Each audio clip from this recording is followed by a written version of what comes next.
Hello my little ducklings, welcome to iBat on YouTube for a change. Thank you for joining us today. I hope you're all enjoying your time at home. Okay, so today we're going to look at future forms. As you can see, there are many of them. The first one is the present simple. That might be new to some of you. That's okay. We use the present simple for timetables. So for example, the bus leaves at 7 o'clock.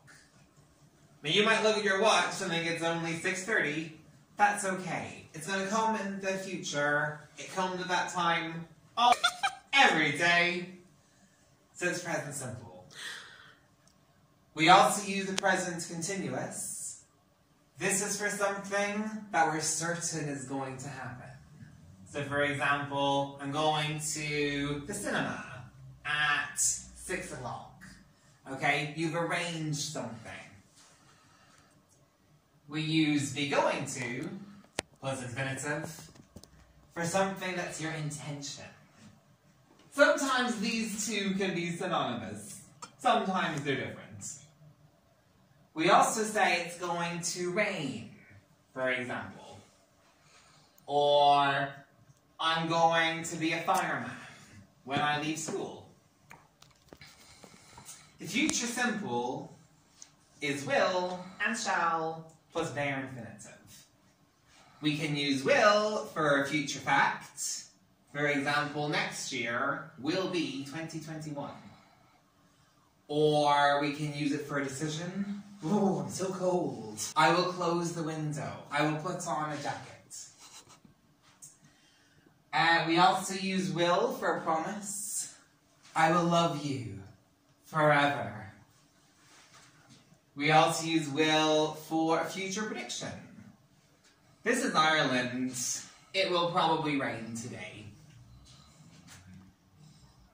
With subordinate clauses, such as soon as, if, unless, which is if in the negative, in case, before, after, and when, these are followed by the present simple. For example, perhaps when you were a naughty, misbehaved child, your mother said, "You are in such trouble as soon as your father gets home." Okay, for those of you who are in intermediate class, you can stop the video now. Upper intermediates and advanced students, continue watching. In 1, 2, 3. Okay, upper intermediate students, you also need to know what the future continuous is. The future continuous is will plus be in its bare infinitive form, and put your main verb in the gerund, ing. This is when something will be happening or in progress at a particular time in the future. So for example, this time next year, I will be relaxing on a beach in Ibiza.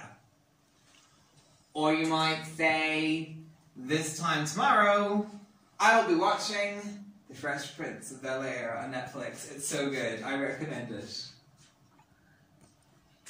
You also need to know what the future perfect simple is.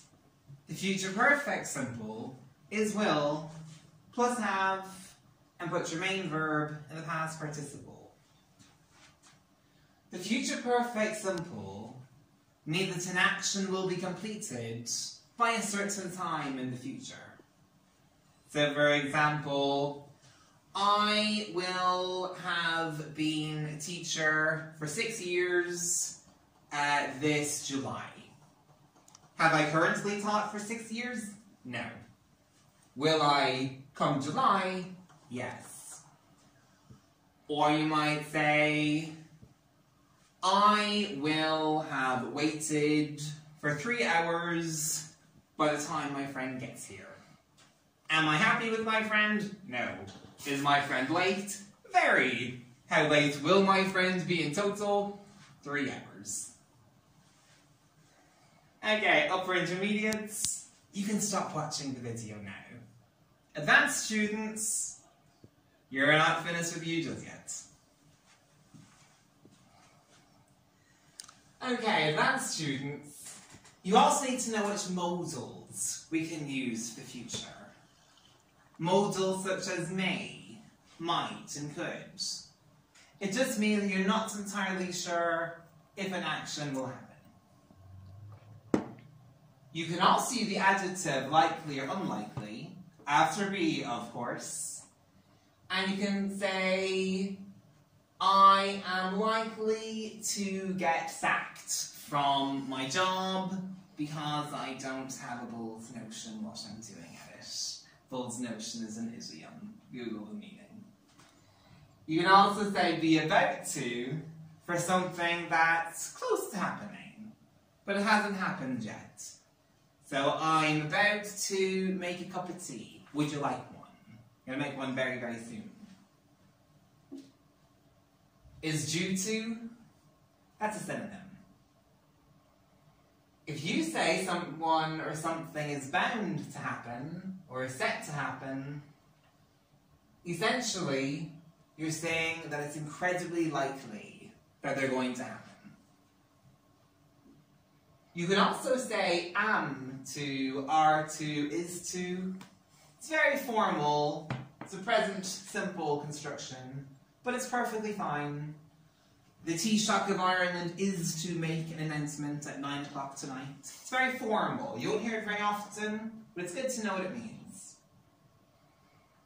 On the point of ing, or on the verge of ing, again, it just means something's very close to happening. That said, you don't have to say a verb in ing. You could use a noun or a compound noun if it's permissible in the individual sentence. To put the future in the past, which might sound like a paradox, just means you put the auxiliary in its past form. So, for example, I was about to make a cup of tea for my father when he told me he'd prefer a coffee. Did the action happen? No, it didn't, but it came close to happening in the past. And the future perfect continuous is when we use you use will, have, been, and your main verb goes in the gerund, ing. Usually we say how long an action will be happening for by a certain time in the future. So for example, I will have been making this video for 20 minutes by the time it has been completed. That's right, kids. I've made many mistakes. It will be heavily edited by the time you see it. Or, you will have been learning English for 2 years by the time your course is over. It's very similar to the future perfect simple.